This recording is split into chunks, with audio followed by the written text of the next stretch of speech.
Je vais la voir au téléphone, elle me dit, ça fait une semaine que je dors pas. Ouais. Je ne Non, pense non, qu'à ça. Elle pensait plus qu'à ça. Son mari m'a appelé pour me dire, je sais pas ce qu'on peut faire. Et voilà, elle quittait son grand appartement familial. Elle voulait trouver un appartement plus petit pour elle, avec une terrasse dans un secteur ultra restreint. Donc, recherche difficile. Je lui propose un appartement, pas avec une terrasse, mais avec 2 terrasses. Incroyable, vraiment une pépite pile dans son secteur. Pour son budget. Dans son budget, on a la première visite, on est les premières à visiter. Et elle hésite parce que l'appartement est en duplex. Elle se dit, est-ce que je me vois vieillir dans un duplex, sachant qu'il y a cet escalier à monter voilà, pour accéder à la chambre tous les jours. Elle hésite et ça lui coûte l'appartement. En une journée de visite, l'appartement, il a reçu 5 offres au prix. C'était la folie. La personne qui l'a eu, en plus, il n'y avait pas de conditions suspensives. Le lendemain, elle m'appelle, elle me dit « Mais Victorie, je te regrette, je suis dévastée. Je suis passée à côté de l'appartement de mes rêves. » Je vais la voir au téléphone, elle me dit, ça fait une semaine que je dors pas. Ouais. Je ne pense qu'à ça. Elle pensait plus qu'à ça. Son mari m'a appelé pour me dire, je sais pas ce qu'on peut faire. Et, voilà. Et tu lui proposais autre chose Rien n'était à la hauteur du précédent. Pendant 2 mois quasiment,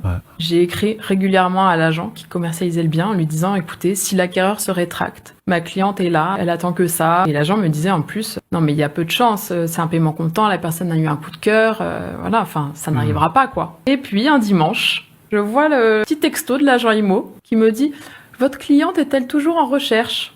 Alors là, oui, l'acquéreur se rétracte la veille du compromis parce que cette personne avait une sorte d'allergie aux acariens. C'était un truc bizarre parce que dans l'appart, il n'y avait aucun meuble. Donc elle me dit, je vous ai rappelé vous en premier. Je propose même pas aux autres qui avaient fait une offre quand même parce que nous, on n'en avait pas faite.